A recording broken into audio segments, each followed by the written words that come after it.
Today we are going to talk about how to train people who know everything. So welcome to da-da-da-da, Agents of Change. Okay.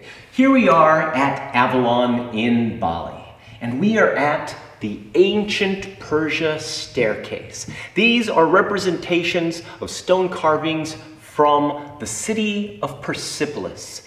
Now, Persepolis has quite a long history, but at one point it was literally the jewel of the entire Assyrian and Mesopotamian area.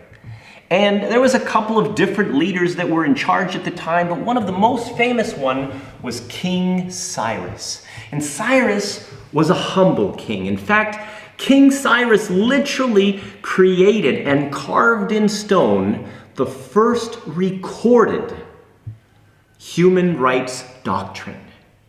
So, a lot of people would come from all around, from Babylonia, from Sumeria, from Chaldea, from all of these different lands, simply to pay their respects to Cyrus the Great, a humble king who really believed that human beings had rights.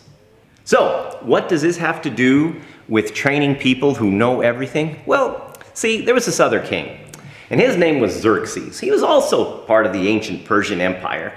The only difference was that, well, Xerxes wasn't necessarily known for his kindness. He wasn't necessarily known for his, well, actually, he was more known for his, bad temper, kind of thing. It was like, conquer, let's make them pay, let's do this, So he had kind of a whole different thing going than Cyrus the Great. So what happens is that, sometimes power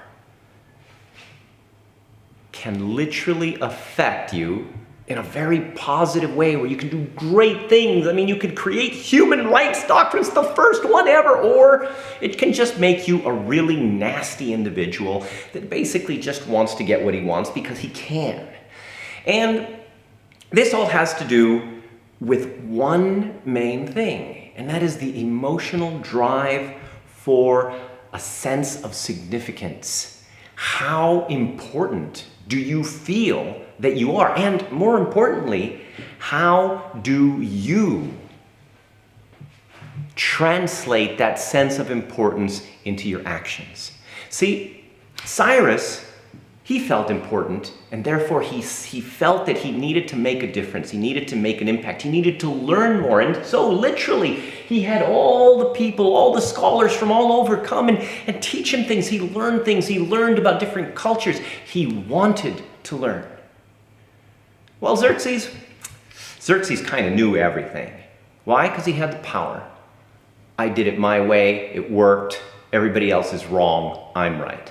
Now, if you actually look at the situation, you may find that there's some CEOs that kind of fall into these different categories, okay? And a lot of senior management guys, when you try to train them, they already know everything. And it's not even just the senior management guys. Sometimes it's people that are just really good at all their stuff, and they do all these things, and it's like, oh, I am so awesome, okay? But at the end of the day, if someone thinks that they know so much, it is our job to help them literally feel that they can learn from others. And so training people who basically know everything is going to be a key factor in transforming organizations, and especially supporting the people that those people lead, because I can pretty much guarantee that somebody that knows everything is going to be a pretty difficult boss to work for. But the worst part, they don't even know half the time that they're doing it. So by helping people to literally achieve a sense of awareness, we are making a difference. So how do we do it? Okay, so the first thing that we've got to do is we've actually got to get people to come and get the training, right? So the only way we're going to be able to do that is to mix them with other people of the same rank or a higher rank. Okay, because otherwise they're going to feel like they are above it. But if they see their peers and their superiors, well, then it's like, okay, what can I learn? But gotta go because everybody else is doing it. So you're using peer pressure because these guys don't want to look like they're the ones that are, not participating. So they'll try to at least participate. Now, here's the thing. Inside of the training, here's what usually happens with these people. They're going to kind of sit back like this. Or they're going to try to question you and try to say, oh, you're doing that wrong, or that's wrong, or hey, this is all crap, and I don't believe this, or something. And they're trying to basically show how important they are, or how much knowledge they have, how much more than you, okay? And this is great, because here's what you can do. Anytime that we are teaching, training, sharing, about human development, about leadership, about organizational culture, any type of activity that these people will do that basically translates into some kind of a negative perception or creates negative behaviors is usually never brought up to these people because people are scared of what these people might do to them.